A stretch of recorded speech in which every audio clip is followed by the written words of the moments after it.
Welcome back to another episode of the GCN Tech Clinic, where I try and solve your bike-related problems. So if you've got one, make sure you leave it for me down there in the comment section below, and I'll do my very best to try and answer it in a forthcoming episode. And with no further ado, let's crack on with the first question this week that comes in from that guy. Yep, that's right, that guy. Hi John, how do you keep your cycling shoes smelling fresh and dry during the wet and rainy season and the sun doesn't come out daily? Do you have any tips other than drying them near a radiator?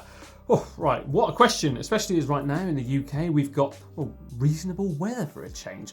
Believe it or not, this problem was a problem of mine. I used to live in a place where it seemed to rain 24/7, 365, and that was Belgium. And well, one way I got around this is, wait for it, get yourself an old sock or an old stocking, something like that, and fill it up with cat litter, that's right, cat litter, and put that inside of your shoes. Now that tends to absorb the moisture and also can quite often leave your shoes smelling quite nice too, because nobody likes rotten cycling shoe smell after all.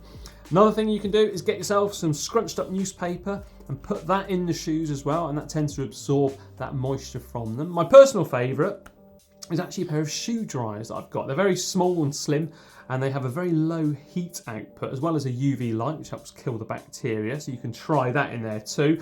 But other than that, I can't really think of anything that works as well. So yeah, give the cat litter a go, nice and easy, and if you've got a cat, well, you won't even have to spend out extra. Just make sure the cat doesn't go in there to do its business.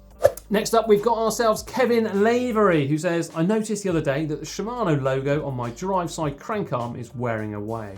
I started paying attention and realised that my right shoe slightly rubs the crank arm. Is this a problem that I should fix? If so, how do I fix it? My cleats are already moved in as far as they can on my shoes. Right, Kevin, it's quite usual actually for quite a lot of people out there to have a little bit of crank rub. Like you say, your cleats are already moved in as far as possible. So possibly it could well be a bike fit issue. When we lay down the power, we do tend to sort of go inwards a little bit with our feet because that's probably the most effective way of laying down the power. So maybe what you need on your pedals are very small little washers to just try and extend them outwards a little bit, just to try and, help compensate for that imbalance possibly you've got. Or alternatively, even a pedal axle extender. So something that threads into the thread of the pedal axle and also into the crank thread there too, and it just tends to push it out a little bit. It's quite a drastic thing to do. Alternatively, maybe you've got high arches in your feet and you need some insoles just to try and keep your foot in a stable position. But the best thing I could suggest really is visit a bike fitter and see exactly what they say. But that's the things which instantly spring to mind for me.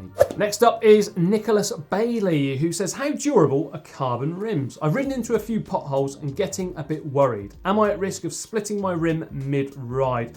Nicholas, these days, mate, carbon wheels are nice and durable. I mean, not all carbon wheels are created equal or the same, but we tend to see carbon wheels used in all different disciplines of cycling. So from track racing in the smoothest velodromes to road racing across Paris-Roubaix cobblestones to downhill mountain biking in the French Alps, and carbon rims generally survive it. But of course, you do need to err on the safe side of caution, if you like. So shop around and see exactly who makes the strongest wheels, if you like. Have a look on the reviews on websites and things to see. I can't offer, a fail-safe solution because nothing is going to be that. If you hit something hard enough, I guess it could break. I do believe, though, I think it's Envy who have got a lifetime warranty on all of their wheels right now, so maybe that's something for you to look into, but certainly have a look around and read plenty of reviews online. Eddie Mont is next on the list. Now, Eddie says, hi John, thoughts on changing the left crank for one with a power meter? An Ultegra R6800 left crank with an Ultegra R8800 chain set, or even a 105 R5800 crank with an Ultegra R8800 chain set. Thanks. Yeah, Eddie, it's a great affordable thing to do there, my friend. It's something I do actually on one of my own bikes, is I've got a left-hand power meter that I just swap around from different bikes because I'm using the same style bottom bracket interface. So I'm using a Holotech 2, and it's compatible with all different ones. So it's something you can do. Certainly it's not going to break the bank, and it's nice and easily transferable. We've got ourselves Al Francis now. Al says, can I use more than one missing link in my chain? Yeah, no reason why not, I guess. I mean, it's probably not the most cost-effective thing to do because they are reasonably expensive, I guess, for one link. But yeah, there's no reason why you can't. But you've got to ask yourself, if you are having to put in more than one quick link, why? Is there a problem with your chain? If so, it's probably better to replace it sooner rather than later. And well, it's not really a good economy to be in by just buying replacement split links each and every time. I've got one now. I can't actually read your name, I'm afraid, because it's a language I'm not that good with. However, it says, "Hi John, greetings from China. Recently, I've noticed that my Ultegra R8070 hydraulic brakes won't engage the disc when I pull the lever after sitting my bike upside down for an hour or two. Is it normal, or am I doing something wrong when bleeding the brakes? Thanks for all the help."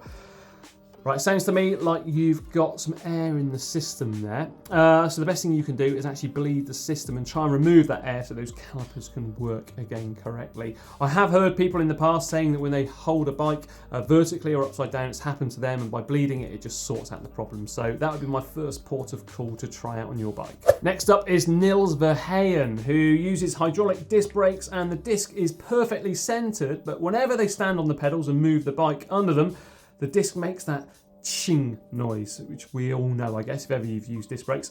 Do you know what I can do to stop this from happening? Right, Nils. First up, make sure that the through axle is torqued up to the same tension each and every time. So too much, maybe it's in there just a little bit stiffer than before when you actually set up the system. But something also to consider here is that if you are removing the front wheel, you do not touch the brake lever, because if you do, the actual pads and the calipers and the pistons are all self-aligning or self-centering, if you like, so they move in. So as the compound on the pads wear, the actual pads slowly move inwards, so you still get decent braking performance. So what I would suggest in this first instance, take out your wheel, push the pads back into the actual calipers, or the pistons back into the calipers by using a tyre lever, something like that. Just push them back in, refit the wheel, torque it up to the correct setting that you're always going to torque that wheel up to. Pump on the brake a few times and see if that works. If not, it could be that the actual pistons and the seals around them just need a little bit of tender loving care just to get them retracting properly. I think it's with the SRAM and their fluid, you just have a little bit of that on a cotton bud or something and just wipe it around the seals just to try and get them working smoothly. But that's what I would look at in this first instance, certainly. Next up, we've got Landman, who says, "What should I use to A, polish, and B, wax an unpainted aluminium road bike?" Right, I would personally use a ceramic wax as used by sort of car detailers, something like that. So they use it on cars and it gives a good amount of protection for about 3 to 6 months. So on a bike, it should give you similar kind of usage or longevity rather. So you apply it onto the frame and then you sort of buff it off once it goes hazy. It isn't a fail-safe solution though, because your frame could still suffer possibly from blistering or oxidation, something like that. So another thing to consider would be to actually strip down the bike and have the frame lacquered to give you, well, a polished appearance, but also with that safety of the lacquer on it too. But have a look around on car forums, because those people, they really obsess over it, and it could be a solution to you is just, well, almost staring you right in the face. Now we've got Philip Allen. Philip says, "Hello John, love GCN Tech as I'm a fellow bike nerd. I have a question about how to reduce chain slap. I always cut my chains so they fit both the big ring to the big sprocket and small ring to the small sprocket, but I find the rear derailleur cage is quite slack when in the small ring and the chain slaps quite often when I'm climbing, as I never cross-chain big ring to big sprocket when I'm riding. Is it okay to cut the chain slightly shorter to reduce the slap, or is a chainstay protector the only answer?" Right, Philip. Now, presumably you're riding on a road bike here and uphill on that, rather than off-road on a gravel bike or something. So obviously you won't have a clutch mech or anything like that. So what it could be, and what I think it is that the rear derailleur spring, one of the pivot points, is slightly worn, and that's giving you that slightly slack feel in the derailleur cage. Now, when they're installed at the factory, they are put on the weakest setting of the two. We have actually got a video, which will be a link to in the description below, to show you how to refurbish a derailleur, so you can have a look at that and maybe just move that spring around into the next slot or the next pinhole where the tab of that spring can go and give you that increased tension. that is probably the only thing you can do without getting a new rear derailleur. It sounds to me like that spring's just gone, and that's what's giving you all that slapping about. Finally this week, it comes in from Jojo Feliciano, who says, "Hi John, I love the show. I'm currently running a compact crankset and an 11 to 34 cassette in the rear. I very rarely use the big 50 tooth ring, if ever. Could I just drop the 50 and go for a single chain ring with a 34? I'm not a competitive cyclist anyway." Yeah, Jojo, I don't see why not. You can do that absolutely fine. Now, there is going to be a slight worry of the chain bashing around, a bit like with the previous question, because you won't have a clutch mech fitted on there, which tightens up the system if you like. But it should be okay. I mean, I've used it's no secret really that I converted a road bike into a 1x setup without using a special rear derailleur or anything. I did use a 1x chain ring, but well, I've never dislodged the chain, so it is something that you could do. But yeah, ideally, in the perfect world, you will use a clutch rear derailleur.